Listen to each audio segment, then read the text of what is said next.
bartender. "Put it on my room." They entered the lobby elevator, and as the doors closed, he pressed her against the mirrored wall, groped her breasts under her shirt, and sloppily kissed her. Interrupted by the ding of the doors opening, they stepped into the deserted hallway. He stumbled back, then regained his balance. "Here, you open the door. It's room... Shit, I can't remember," he said, his tongue thick with alcohol. He fumbled in his pocket and pulled out his phone to check the room number. Unable to focus, he shoved the phone and the keycard into the palm of her hand. She opened the door, and he staggered in, stripped down, and crawled into bed. He watched her undress before he closed his eyes and felt the mattress shift as she joined him. He had a vague notion of her naked body pressing against his, her tongue in his ear, her hot breath spreading across his chest. A knock on the door jolted him awake. He'd been dreaming of earthquakes, bridges crumbling, and running to safety. Unwelcome sunlight peeked through the hotel room curtains. He blindly felt around the bed for his cell and discovered it under his pillow. 4 missed calls from his handler. The hotel phone on the nightstand blinked insistently. He didn't need to listen to the messages to know they were from her, screaming, "You're late!" That had to be her at the door, pissed off and anxious to escort him to the airport and through security. Her job would be on the line. He gingerly sat up, his head pounding at a painful rhythm. He would have flunked a breathalyzer test, and he had no clue who was in bed with him, her hair cascading in tangles across the pillow. They were both naked, their clothes left in random piles on the floor. Blackout sex. Wasn't the first time, but he swore to himself that this time would be the last. "I'm up," he croaked. The banging on the door continued. Okay. The knocking stopped. He pushed his hair away from his face and glanced at the woman next to him. She was snoring loudly. A string of saliva from her parted lips had left a puddle on the pillowcase.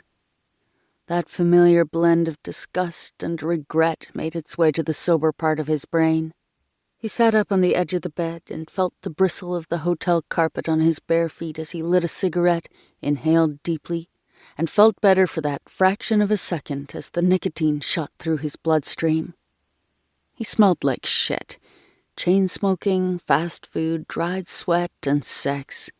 An ether of alcohol seeped through his pores. He would splash cold water on his face and rinse his mouth a couple of times with that mouthwash in the bathroom. It would have to do. Still sitting on the edge of the bed, he pulled on his jeans. Smoke from the cigarette clenched between his teeth rose and burned his eyes. He took one last drag and dropped the stub into a half-empty beer bottle on the nightstand. Dizzy and nauseated, he clutched the headboard as he leaned over to pick up his T-shirt from the floor. His stomach heaved, and he vomited onto the carpet. Steadying himself, he stood, wiped his mouth with the back of his hand, and pulled the T-shirt over his head. The banging on the door started up again. With no time to even wash his face, he threw his things into his bag, grabbed his Nikes, his cigarettes, and his phone, and walked barefoot out the door. His handler glanced into the room, and her mouth twisted in disgust as she reached inside and quietly closed the door behind them. Chapter 1. Rachael. It was all because of an espresso machine. Standing on the second floor of Zabar's, a gourmet institution on the Upper West Side of Manhattan, I was lusting after a shiny new espresso machine I couldn't afford. As much as I admired it, I understood that my longing wasn't so much for the espresso machine as it was to get a place of my own, with a kitchen and a small breakfast table, where I could peacefully caffeinate myself each morning. After I lost my job at Broken Vinyl Records and escaped my toxic relationship with Conrad, I had begrudgingly moved back into my parents' home in New Jersey in a last-ditch and utterly demoralizing maneuver to save money. Day trips into the city to wander neighborhoods and window shop were the only things keeping me sane. My cell vibrated in my purse. I reached in and glanced at the screen. My father. I released a weighted sigh and pressed end call. As I shoved the phone...